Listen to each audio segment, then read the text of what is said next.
right, ladies, it is incredibly difficult and challenging when you go into menopause to shift that stubborn belly fat. It just is, which is why so many women suffer from this belly fat, this visceral fat that isn't just on your belly. It's also often, if it's in your belly, then it's going to be in other organs as well, wrapping around your internal organs. It's intracellular fat in your liver, in your pancreas, intracellular in your muscles.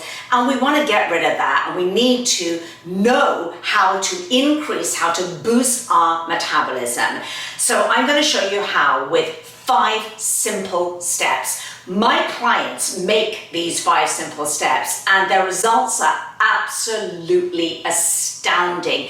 They defy what their doctors are saying, what their healthcare providers, even their friends, oh, you just got to live with it, you look fine, it's not that bad, and the generic advice that they get from doctors. So really we want to look to the evidence-based science.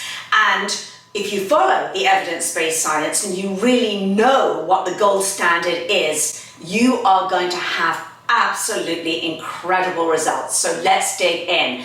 Number 1 is minimize saturated fat. So often we villainize sugar. Oh, I got to give up sugar. But honestly, the number 1 food that you want to decrease, minimize, if not eliminate as much as you can from your diet, because it slows down your metabolism. You have these little mitochondria, which are these little power packs, these organelles in every cell in your body. And one of the foods that will literally slow down the burn, the functioning of these little organelles is saturated fat.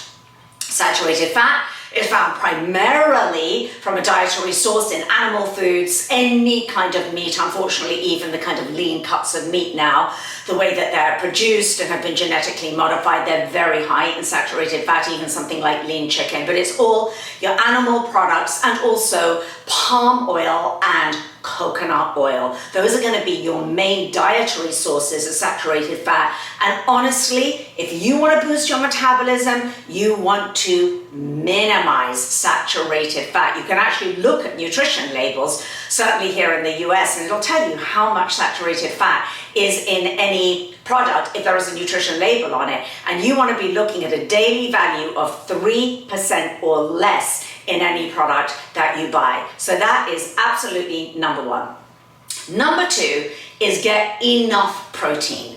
So this is very, very important for women over the age of 50 because sarcopenia, which is where you start losing that lovely lean muscle mass, comes into play.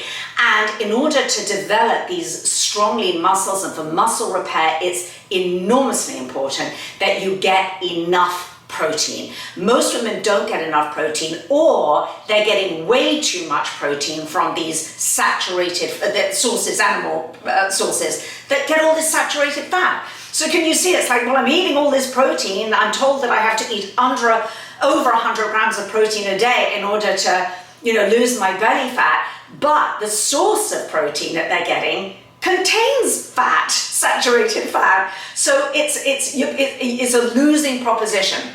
So get enough protein, but try to get most of your protein from really rich plant-based sources. That is a win-win-win because you're getting protein that contains fiber, that contains antioxidants, that contains phytonutrients, all of which are going to boost your metabolism. So how much protein do you need? I would say this is really ballpark, but it does need to be customized on account of your age, your activity level, and your size. But as a very generic amount, I would say for most women over the age of 50, it's going to be about 90 grams a day. And ideally, you would do 30, 30, 30. So 30 at breakfast, 30 at lunch, and 30 at dinner. This is also going to really help with satiation and help you from getting hungry in between meals. Right, let's go to number 3, increasing postprandial burn.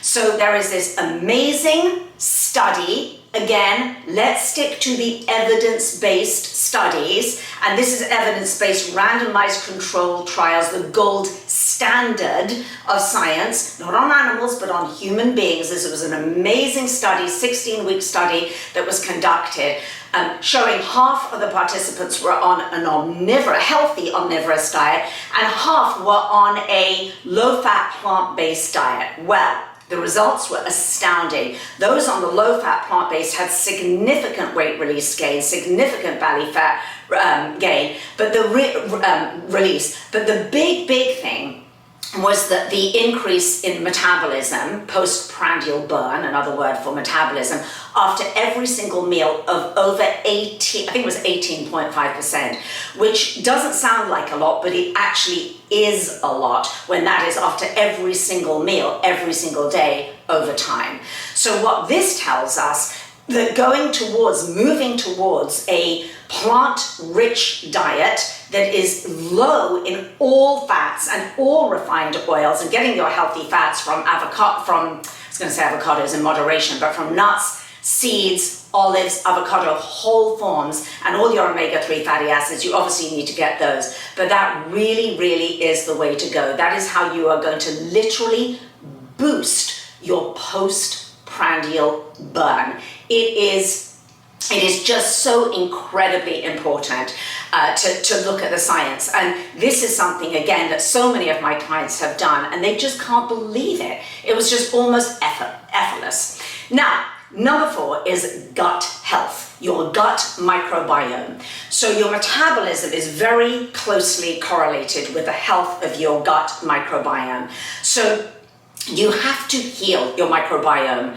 And you have to know how to do that. Now, after the age of 50, most women will experience decreased microbiota diversity. What this basically means is that when you were younger, and if you ever did have a healthy gut microbiome, you would have this wonderful diversity with all these different strains that you needed for metabolism, for healing a leaky gut, for keeping your gut in really good shape. When we get older, when we go into metabolism, unfortunately, the diversity really significantly decreases. So it's enormously important that you do every single thing you can to increase the health of your gut. Okay, and so there are many different ways to do this. It's complex because there's a gut-brain connection. So a lot of it is going to be learning how to de-stress, how to eat, not just what to eat, but how to eat, how to release, breath work. There's a lot of different things that you can do that will affect your gut health. But in terms of food, it's fiber, fiber, fiber. Fiber all the way. That is the way that you are going to heal your gut. The other thing is fermented foods are really important. So just 1 tablespoon of fermented foods a day can actually decrease 18 different inflammatory markers and help to really significantly increase the health of your gut microbiome. So whatever you do, keep top of mind from this moment on. Everything that you want to do is not about I've got to lose weight or I've got to get rid of, do. The worst thing you could do in some ways is I've got to eliminate an entire food group like complex carbs, because complex carbs are the fiber that actually feeds the good microbes that are going to do you a lot of favors. They then release short-chain fatty acids, which decreases appetite, boosts your metabolism, and heals leaky gut. So gut health, super important. Okay, step number 5 is muscular health. So you have, going back to these mitochondria, you have all these little mitochondria. When you're younger, they are firing. Think of them like little batteries, like the little Duracell Energizer Bunny, and then and you're feeling amazing, and you have all this youthful energy, and you have this really nice, strong metabolism and digestive fire. Then when we get older, like the Energizer Bunny, those old commercials, it kind of slows down, and it slows down, and it slows down. So what can we do to not only boost the burn of the mitochondria, the organelles that we have, but to repair the damaged ones and even increase? It's called biogenesis. How can we get more of these little power packs? Well, following the above steps, the 4 steps that I've already gone over, will all help to do that, because you're getting a lot of phytonutrients in your diet, and that is one way that you are definitely going to increase the mitochondria in your muscles, in every cell of your being. But ladies, muscle strength is enormously important. Your metabolism is in your muscles. It is in all of your, particularly your big muscle groups. And this is why strength training, resistance training is so enormously important over the age of 50. Yes, of course, it's very important to prevent sarcopenia, that withering of muscles and muscle loss, one of the greatest indicator of early death, actually. So we really want to do that. I always say nobody got to the age of 90 saying, I wish I had less muscle on my body. But here's the thing.